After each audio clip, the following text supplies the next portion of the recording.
Hi everyone, this is Tammy Critch from laptopexecutive.com. I hope you're having a fantastic day today.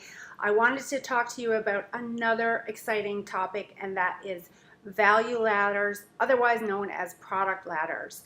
Now, I want to talk to you about why they're important and why you need one, but as usual, I'm going to pull myself away from the screen so that you have the benefit of my entire presentation. But as always, happy to connect with you. If you have any questions, please drop me a note on Messenger. Would love to connect and help you along in your journey. So in the meantime, let's get on with it.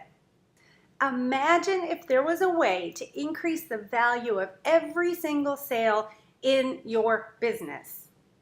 What would that look like for you if you were to instantly increase your income by 30, 50, or even 200%? Those are the types of results that having a well thought out value ladder can quickly bring to your business. A value or product ladder is essentially a method of mapping out your product or service offering visually in ascending order of value and price. Very simple. Within the arena of information marketing, a product ladder is a coordinated series of products, typically escalating in depth of content. It also escalates generally in perceived value and price, and often is escalating in access to the content provider. So why do you need a product ladder? Attracting customers is a process of building trust. When a potential customer first makes contact with you, they're very wary, right? They don't know you, and they don't know if your products or services will live up to your promises. Usually we try to alleviate their fears through case studies or testimonials. But taking that first step, giving you money in exchange for your product or service, is still risky. So you need to do more to make that first purchase easy. One way to do that is to make your entry-level products or services relatively cheap, or better yet, free.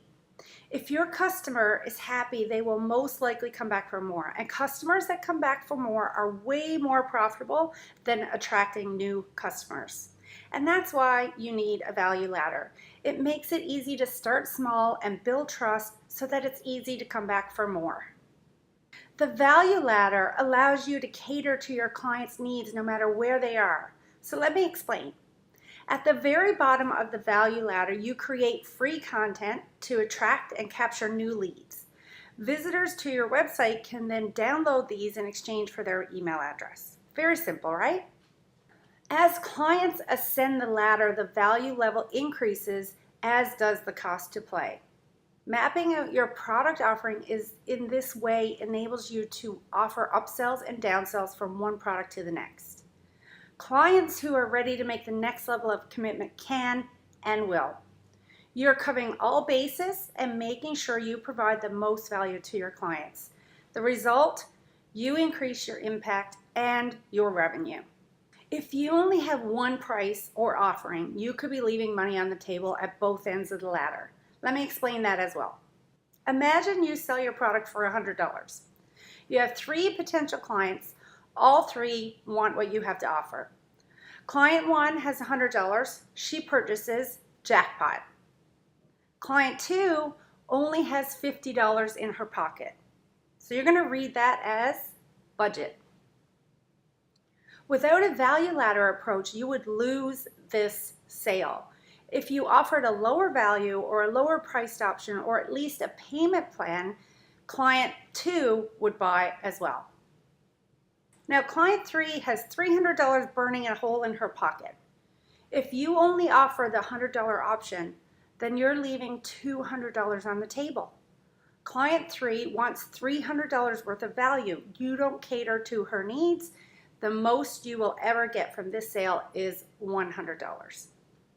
Are you starting to see how this simple approach can improve your bottom line? A big mistake that most people make is to focus on the money or the price instead of the value. It's called a value ladder, not a price ladder, for a reason. You should focus on your client and how your different product offerings deliver value. Price is secondary. Making more money is a bonus, but it happens automatically when you focus entirely on your client and what they actually need. So what does your product offering look like right now? Could you map it out based on the level of value? Or can you see gaps where you can enhance your offering? Here's an example of a product ladder to give you some inspiration. Remember, the underlying goal here is to deliver more value to your clients. So here we are at the bottom where you're going to attract and capture your new clients or potential clients. Here you're going to give away free cheat sheets, toolkits, templates. You're going to generate an opt-in from those formats and then establish your authority and widen the gap, which means you're going to show that there's a distance between your free product and the next product and how you can close that gap for them. This is generally a free price, priced at for free. The next thing that you want to do is nurture and engage those potential clients. So you're going to do that in the form of a webinar or a launch sequence, some sort of training, maybe an email sequence, or a case study. And the goals here are to increase engagement, build trust, and advance the sale so that they're ready to buy when you present something to them. And again, that is generally for free. Now, the next session, if you're a coach or a consultant, is to actually offer a strategy session or a consultation. This is where you'll show your client that you need some development and it's going to generate a client. Now, what you could do here is offer maybe a strategy session for free for 20 minutes and then offer at the end of that strategy session the next step, and that you may charge $9.97 for that. To, let's say you're going to help them develop their business plan. Well, you're going to charge them $997 for that product. Now, in the next step, what you want to do, this is going to be your core product, and this is where you're really going to want to convert your potential clients. So these could be in the formats of books or ebooks, video courses, webinars. There's many, many different ways to deliver your core product. It could be one-on-one training, it could be video training, it could be a group membership. There's many, many items that people use for their core product. The goals here is to liquidate the traffic you've been building and qualify your customers. And again, I would highly recommend that you use a recurring revenue model, something like a membership site of some sort where you're constantly delivering value that they want to regularly pay for. Now, the next step is your high-end product. And bear in mind, you don't have to have all of this in place in order to launch. You can have one piece and then build on that as you're going. Okay, so a high-end product could also be a membership. It could be done for you services or courses. The goal here is to increase your profits, to automate a little bit more, and maybe to outsource so that you're not being overwhelmed by the things that you have to get done in the run of a day.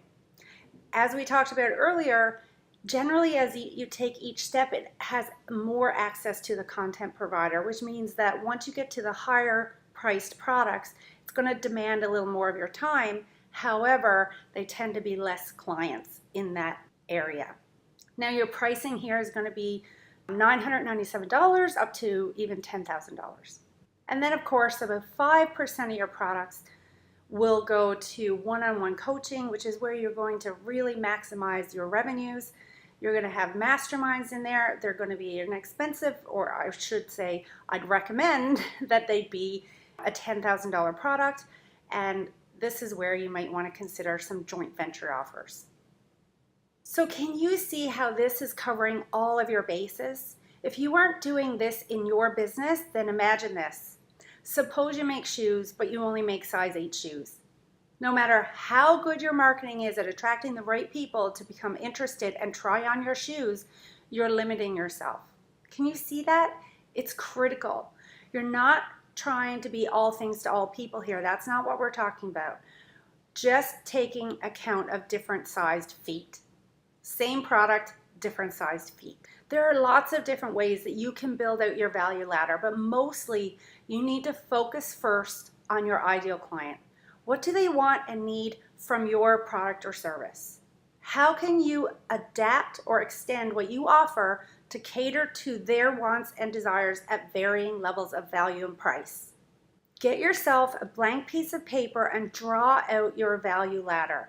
Plot your products and services onto the paper and see where the gaps are. Come up with the ideas for filling those gaps. New products, new variations, linking products, The possibilities are endless.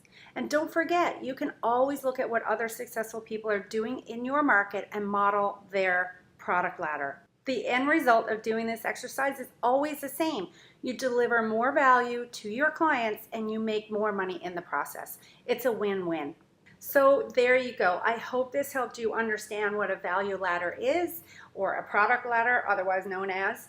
And I hope it gave you some ideas on how to create one, and of course, why it's very important. If you have any questions, please don't hesitate to reach out to me. But in the meantime, until next time, here's to your success.